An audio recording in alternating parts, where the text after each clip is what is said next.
जय श्री राधे। पूज्य श्री सद्गुरुदेव भगवान के चरणों में प्रणाम। पूज्य श्री राधा बाबा जी का जीवन चरित्र। ब्रज रस के पदों का गायन। बाबा का कठोर काष्ठ मौन व्रत सन 1962 के आते आते तक बहुत शिथिल हो गया था। इसके 1 या 2 वर्ष बाद संभवतः 1964 की बात है।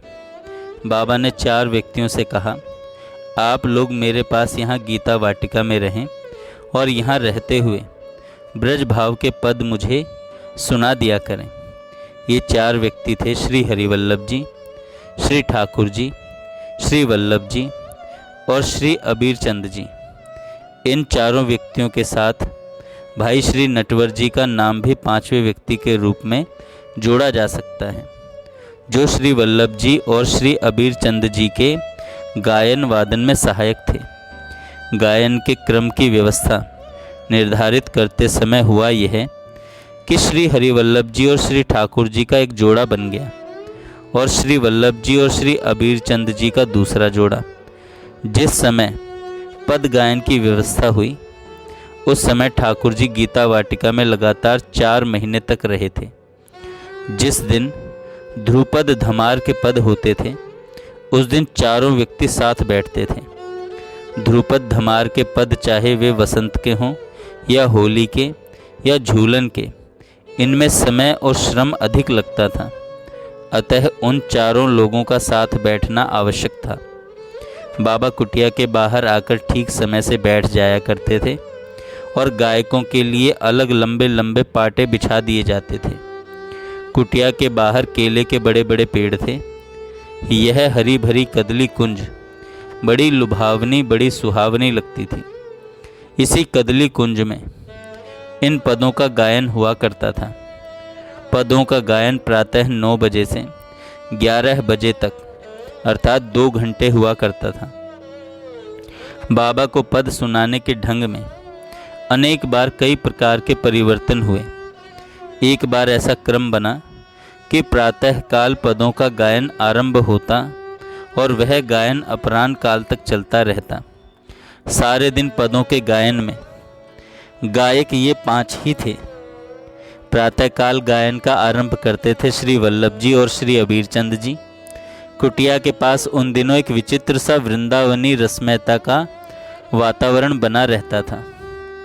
एक बार ऐसा हुआ कि श्री घनश्याम दास ठाकुर जी अपने हाथ में तानपुरा लेकर इस प्रकार बजा रहे थे मानो सितार बजा रहे हों। वे तानपुरा के तारों को सितार सरीखे बजाते हुए टुन टुन का मधुर स्वर निकाल रहे थे। श्री ठाकुर जी की इस चेष्टा को बाबा दूर से एकटक देख रहे थे और वे बहुत देर तक देखते रहे। तभी बाबा के मन में यह भाव उभरा कि वीणा मंगवानी चाहिए।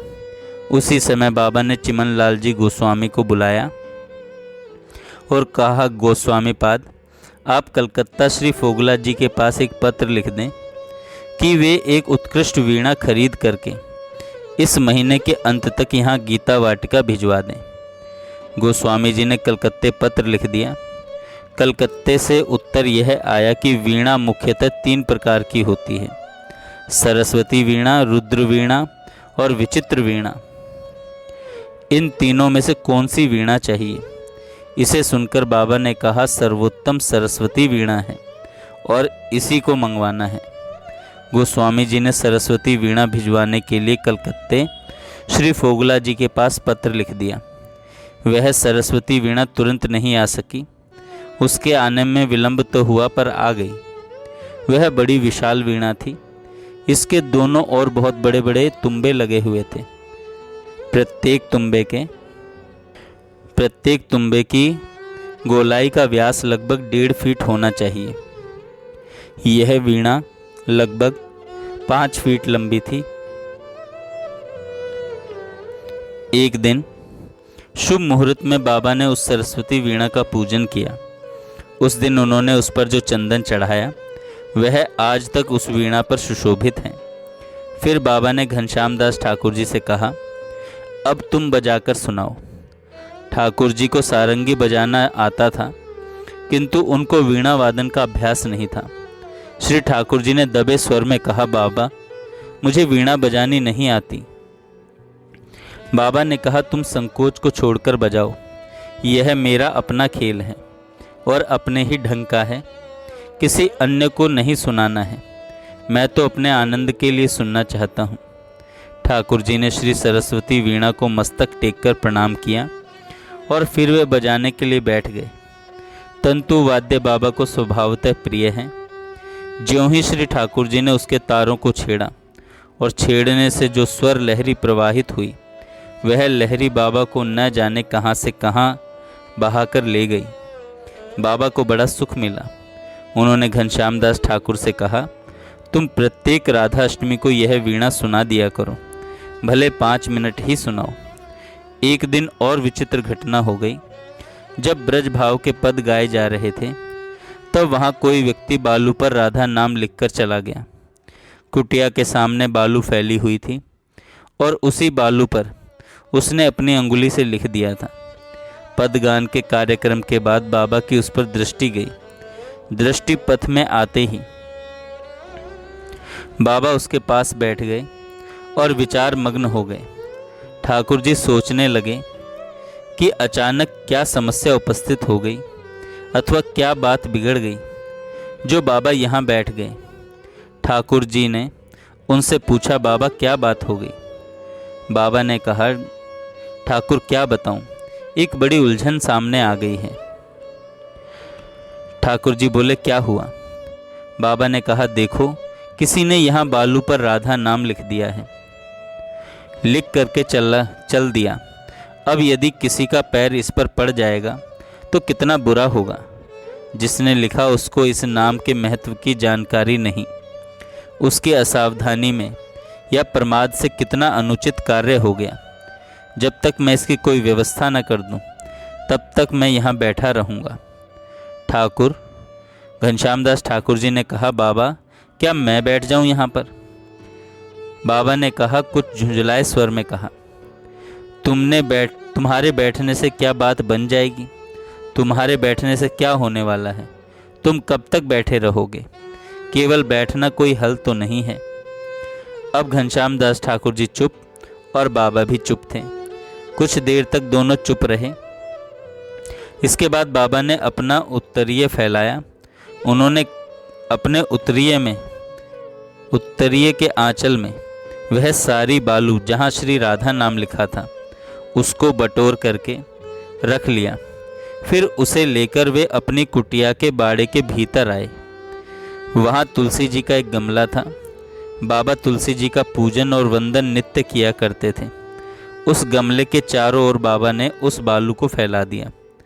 बाबा की इस राधा नाम निष्ठा को देखकर घनश्याम दास ठाकुर जी का हृदय बड़ा विवल हो रहा था।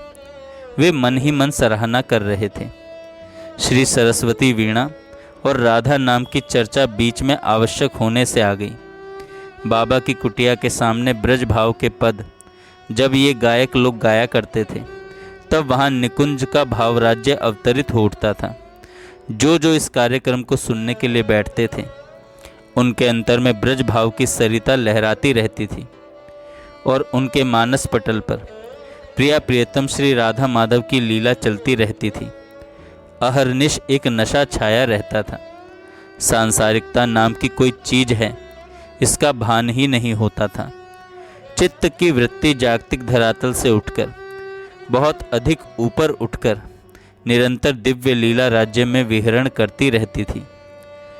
पदों के गायन से दिव्य रंग का सागर ऐसा उमड़ता रहता था कि मन मस्तिष्क उसी से संसिक्त रहते थे।